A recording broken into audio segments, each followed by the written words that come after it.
The rain hit the windows like it had a score to settle, cold, relentless, and uninvited. Inside a small diner on the outskirts of Chicago, the kind that still played soft jazz through crackling speakers and served pie that tasted like 1953, a young woman wiped down a booth with the kind of care usually reserved for things that mattered more than cracked vinyl seats. Her name was Jenna Holt, 27, soft-spoken but sharp-eyed.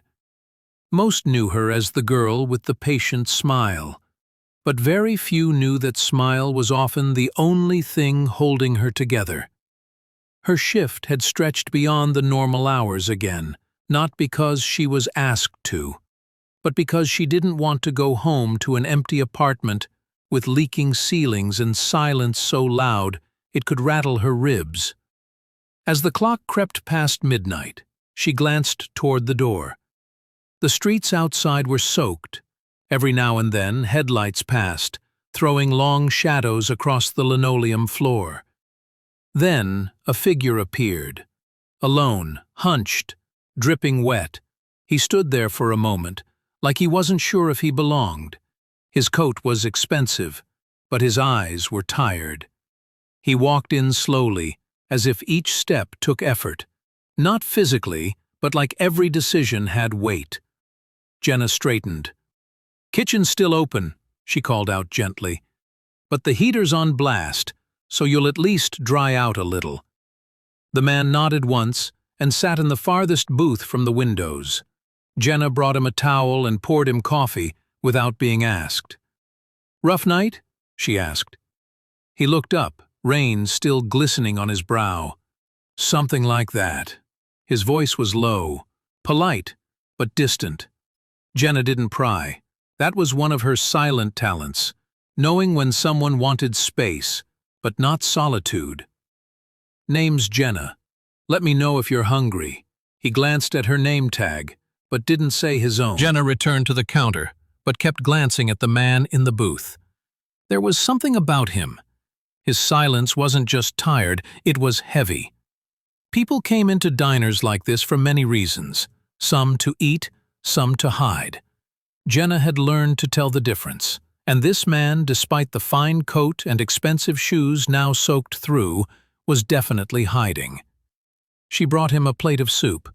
"On the house," she said. "It's not charity, just a tradition. Rainy nights get rainy soup." That made the corners of his mouth twitch, almost a smile. "Thanks," he said softly, then paused. "I'm Ethan." "Ethan," she repeated. "Well, welcome to my little storm shelter." As the clock ticked, the two exchanged fewer words, but shared something deeper: mutual loneliness. Jenna didn't ask why a man dressed like a CEO looked like a runaway. Ethan didn't ask why a waitress wore old shoes held together by thread. Eventually, the storm outside lessened, but the one inside Ethan seemed to grow. He stared out the window, tapping a folded envelope on the table. Jenna noticed it, crumpled at the edges, as if it had been opened and closed 100 times. "You okay?" she asked finally. Ethan exhaled. "I walked out of a board meeting this morning. I'm supposed to be the keynote speaker at a Fortune 500 summit tomorrow, and instead, I'm here, wondering why I feel more human in this diner than in rooms filled with people who call me Sir." Jenna sat across from him, something she rarely did while on shift. Sometimes it takes getting soaked to realize how dry your soul's been. He looked at her, a little stunned. "That's oddly profound." "Years of wiping tables and watching lives pass through," she replied. "You pick up a thing or two." Then Ethan said something strange. "I wasn't supposed to come here. I don't even know why I turned down this road." Jenna smiled. Maybe it wasn't a wrong turn. The diner quieted, as the rain settled into a misty drizzle outside. A few regulars left with nods and thank yous, leaving Ethan and Jenna nearly alone. Jenna poured him fresh coffee, sensing that his silence wasn't finished speaking. Ethan looked down at the cup, then back up. Do you believe a person can have everything and still feel absolutely nothing? Jenna nodded slowly. I think people mistake success for peace, but if the heart's screaming, no amount of money can drown it out. He smiled faintly. I'm a partner at one of the biggest venture firms in New York. I live in a high-rise that touches the clouds, drive a car most people only see in magazines, but when my mother died last year, I didn't even stop for a week, not even a day. Jenna softened. That's a deep wound to ignore. She always said she wished I'd remember how to be still, how to really see people. But I built a life that required me to move too fast to care. Jenna leaned on the counter. So maybe the rain made you stop. Maybe this diner, this moment, it's her echo. Ethan blinked. You talk like someone who's lost too. I lost my dad when I was 10. He was a mechanic, best man I ever knew. When he died, people stopped coming to the shop. We lost the house. Mom worked nights. I started waitressing at 15. Life got small, real fast. But you're still kind, Ethan said, almost like it was a question. Kindness was the only thing I could afford to keep. For the first time that evening, Ethan leaned forward. What's your dream, Jenna? If all the weight lifted tomorrow, what would you chase? She hesitated. I'd open a little place of my own, a coffee shop, with books, soft music, art from local kids on the wall, a space where people can breathe and be real. Ethan stared at her for a long second. You have no idea how much the world needs places like that. Then, slowly, he unfolded the envelope on the table. Inside was a check, a blank check. I carry this with me when I don't know who to trust. And for some reason I feel like I can trust you. Jenna stepped back. Ethan, I don't want your money. It's not about the money, he said. It's about investing in something real. Something that reminded me, I still have a soul. Jenna stood frozen, the check still untouched between them. Her heart pounded not with greed, but with disbelief. People didn't just walk into diners and offer dreams on paper. This wasn't a fairy tale. It was the real world, where people struggled every day just to survive. I'm sorry, Ethan, she said softly, sliding the check back toward him. I don't think I'm the kind of person who gets handed blank checks. Ethan didn't flinch. Maybe that's exactly why you're the one who should. She shook her head. I've worked for everything I have. I don't want to take shortcuts. What you offered me, just listening, seeing me, encouraging me, that means more than a number with zeros. There was a pause. Then Ethan did something he hadn't done in years. He laughed. Not the polished laugh he gave to clients or investors, a real one, rough, honest. You just reminded me who I used to be, he said. Before the suits, before the meetings. I was the kid who wanted to be an artist.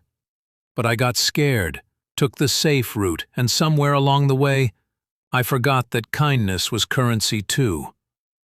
He picked up the check and gently tore it in half. Jenna blinked. You didn't have to do that. I did. Because this isn't about what I can give you, it's about what you gave me tonight. A second chance to be human. They sat in silence, the kind of silence that speaks louder than words. The rain had stopped, and through the window, the city looked softer, like even the skyline had been humbled. Jenna looked down at her worn sneakers and apron, then up at Ethan, who no longer looked like a billionaire, but like a man finally at peace. You know, she said, there's an empty storefront next to the old library on 5th. It used to be a bakery. I walk by it every day. Always imagine painting the windows with quotes and filling it with light. Ethan smiled. Then maybe we start there, together. 3 months later, the old bakery on Fifth Avenue reopened, not with fancy marble counters or gold leaf signs, but with soft music, second-hand furniture painted bright by hand, and a handwritten banner that read, "The Kind Cup, Coffee, Art, and Stories for the Soul." Jenna stood behind the counter not as a waitress, but as the owner of something built from courage and character. Ethan helped fund the opening not as a benefactor, but as a silent partner who insisted she have full control. But more importantly, he showed up often not to check in, but to listen, to volunteer, and to sip black coffee in the back while reading notes from strangers who had dropped by. They called it the Wall of Words, stories pinned by customers about the kindest stranger they'd ever met. Word spread quickly. A woman who had once lived in shadows had created something that glowed with warmth. A girl who used to mop floors and offer extra syrup became a symbol of how one act of empathy could rewrite an entire future. One rainy afternoon, a teenage boy came in soaked, nervous, and holding a water-stained sketchbook. Jenna smiled, handed him a warm mug, and nodded to the open mic stage near the window. That boy would go on to win a National Youth Award for art. Another week, a woman escaping an abusive relationship found comfort in the calm of the shop, and eventually a job behind the counter. And across town, Ethan finally walked into his boardroom and told his partners he was stepping back, not retiring, but returning to something that money had long buried: purpose. He launched a program to help former waitstaff, janitors, and frontline workers gain scholarships and small business grants. He called it Jenna's Light, though she'd never allow her name on the website. Months later, as the first snow fell, Jenna stepped outside with a cup in her hand and watched a woman help an old man across the icy street. No cameras, no applause, just kindness rippling outward, like rain once did on her apron. She turned the sign on the cafe door to "Closed," looked up at the clouds, and whispered, "Thank you for the rain." Because it was never just about a billionaire or a waitress. It was about what happens when one soul dares to see another. Moral of the story: sometimes the smallest kindness during the darkest rain can illuminate a path not just for one life, but for many. Kindness doesn't need an audience. It only needs courage.